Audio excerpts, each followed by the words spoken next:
I'm so glad that we're doing this and bringing this information to the people who are listening to this podcast. But this is not mainstream. Like the first thing that we know, if anything goes off, is go to the doctor and take those pills and heal the symptom. Treat the symptom. I think that's also a function of how we've been raised and how we've been conditioned. Like even for me, when I was sick in 2017, I didn't think that the answers were in nutrition. Right? The first thing I also did was I went to doctors. Okay, I'm feeling like this is happening. Can you please explain what's going on? That I didn't get answers and all is like, I've spoken about it in many places. But I think it's how we are raised.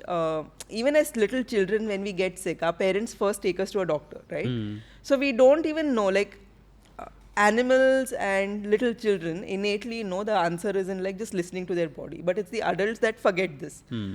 And over time, I think because of how we kind of get caught in that loop, that something's gone wrong, let me first visit a doctor and let me first go to a hospital, we forget that we can look for answers in our kitchen. But if you go to your grandmother, they will always have kitchen-based solutions, right? Like, okay, if you're having, let's say, diarrhea, here's a little nutmeg and that will help you. If you're having sleepless nights, here's a little poppy seeds and that will help you. Like so many, I remember my grandmother having a full repository of like herbs always in her head for anything that happened to us, to me and my sister. So that knowledge is there. I think it's our modern day way of growing up and like the conditioning, movies, mainstream media that's really made us forget it. Also, unfortunately, medical curriculums don't really teach doctors how to treat chronic diseases. If you look at medical curriculums, right, they're mostly a encyclopedia of pharmaceuticals. That if this happens, this is the medicine. This happens, this is the medicine. This is the composition of this medicine. This is the molecular formula. This is how you calculate how much to give by weight, by height and everything. If medicines fail, then here are the surgeries that you do. If surgeries fail, here are the implants that you do. If that also fails, here are the machines you put people on for life support. That's their training, right? Doctors, like I've looked at it, US, India, they don't really get more than 2 to 4 hours of nutrition education. Now, most of the diseases that we are suffering with as a population, as a species, they are mostly lifestyle-driven diseases. And the ones we go to for treatment haven't been taught how to treat these. So this is something that's a failing of the system itself, that it's so easy to heal these diseases with food, but the ones you go to for solutions don't even know these things. Thankfully, in the US now, functional medicine has caught up. A lot of practitioners, like even MDs and all of that, are switching to this way of working with their patients. And in India, while we were the pioneers of bringing this, now I'm seeing there's actually a group of people, like there are doctors who really are compassionate, right? Like they became doctors because they wanted to treat people and help them heal and all of that. So I'm seeing a lot of doctors now adopting this particular practice. In fact, in the academy we run, we have a lot of doctors signing up to learn how to do this work. Oh, that's really interesting. So we have doctors who are signing up with us now, that's because really they've also realized that, it doesn't work. What they've been taught doesn't work. For acute issues, doctors are always lifesavers. I don't dismiss doctors, and I don't even dismiss allopathy. If you have a very severe infection and it's actually going to become life-threatening, you need antibiotics, right? Or you get an injury, there's like bleeding, or you get a burn that needs, like allopathy can save lives, but it's for acute conditions. When it comes to chronic lifestyle-driven conditions, then you have to look at long-term things. Like you have to look for the reasons that made you sick in the first place, and then fix those. So Mugdha, you said like the answer is in our food, in our kitchen. So, so if you were to look at, let's say, the Indian kitchen, and if you were to say like, okay, here are the things that we've been doing wrong now. Maybe back in the days, our grandmothers, they, things used to be certain way, and then we have messed up. Maybe because we wanted things, in a different way, much faster, quicker. So what would be few things like we can start with I think oils. I think like one of the biggest things that I would want out of kitchens is seed oils itself, right? And a lot of people are surprised when I say that, because when let's even talk about what are seed oils. So seed oils are seed or vegetable oils are oils that are coming in from seeds, like your groundnut, sunflower, mustard, sesame. Now, a lot of these oils, people say that they have been traditional use. Like sesame seed oil is used popularly in the south. Groundnut is what is used in the west, like Maharashtra, Gujarat, groundnut oil is used. Up north, you'll see a lot of mustard oil, sarson Mustard ka oil, tel yeah, that yeah. is used, right? But these oils really came into our consumption after industrialization came in, because we did not have the technology to crush a seed and remove the oil out of it, fill it in a bottle, and then use it for convenience, right? So it's really industrialization that bought it.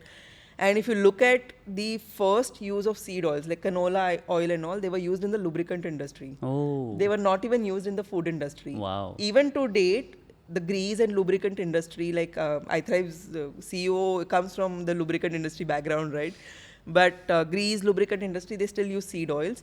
These were not part of human consumption. It's just that the industrialized way of making these oils made them very cheap. And obviously they're very, very high margin, high profit products, right? So it was very easy to kind of push them in the market. Now, the question then is, what was used traditionally before these seed oils came? In the south, mostly it was coconut and coconut oil that was used as the fat source. Everywhere else, it was ghee, right? It was like most people had cows at their homes. Most people would kind of have milk and butter and curd being made at home, and they would use ghee for cooking. Now the debate is on like the level of hormones and the injections that go into cows and the quality of the ghee and all of that, right? So there are ways to work that around, right? Like I personally source butter from a local dairy where I know what they're feeding the cows, right? Like I just know the source. It's a very local guy. I'm not looking at these big brands or these marquee brands where there's no control. And then I buy butter from him and I make ghee at home. It doesn't take any time. Like twice a month I make ghee and it's enough for me. So these are the fats that we really need. So, but now you mentioned like no seed oil. Huh. Then what happens with the seed oil? So why are seed oils bad, right? So seed oils are very high in a fatty acid called omega-6. So we've heard of omega-3s. A lot of people are taking omega-3 supplements, but there are omega-3, omega-6 and omega-9, 3 kinds of fatty acids. So seed oils are very high in these omega-6 fatty acids. What omega-6 do to us, inherently, the signaling that they do inside our cells is they indicate that it's winter is here. Like, I'm not quoting Game of Thrones, but they really indicate that, because it's only in the absence of animal fats that humans might go and forage for nuts and seeds and look for them. So too much omega-3 goes into your cells and it starts creating something called as insulin resistance, which then leads to diabetes. Okay, so if you see how diabetes ka incidence globally has been increasing and you look at seed oil consumption, there's a huge correlation. Second, seed oils also are quite inflammatory in nature. So they start damaging your cellular structure. So when we eliminate seed oils from people's diets, right, like there are blood markers to see inflammation. You can look at CRP, ESR and all of that. But when we eliminate seed oils, just doing that one thing can start bringing down inflammation in the body. So inflammation comes down, it prevents diabetes from happening. Your cells also start functioning better when you remove seed oils, when you include more saturated fat. And like how it translates externally. Now this is internally, right, at a cellular level. No one's like taking a microscope and looking at cells. How it translates externally is you will start losing weight, you will start feeling more energetic, your brain will start functioning better because it's getting the right kind of fat. So that's why I say, like, if people think sugar is really bad, so white sugar, yes, it is bad, but seed oils, right, the problem is if you consume seed oil today at a cellular level, it can remain inside your body for 660 days. Wow. That's 2 years. Wow. Yeah, okay.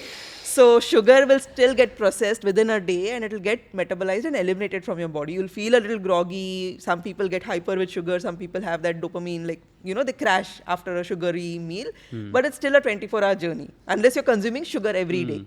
But seed oils can remain in your body for that long, right? Wow. So it takes that long to reverse seed oil damage. And it's something that, again, mainstream doesn't often talk about. You often have what are the alternatives then? Ghee, butter, coconut oil, and if someone's open to cooking in what's called as tallow, like actual animal fat itself. Achha. There are cultures that cook in that also, right? So I haven't heard of it. Yeah. So it's more ancient, like tribal people do that, right? Where they take the animal fat itself. For people who are vegetarian, vegans, this might sound a little too gross. But they cook in that, right? So those fats are very high in something called as stearic acid, which is really good for your cells. Achha. So ghee, butter, coconut oil, in that order. and if you're open to cooking in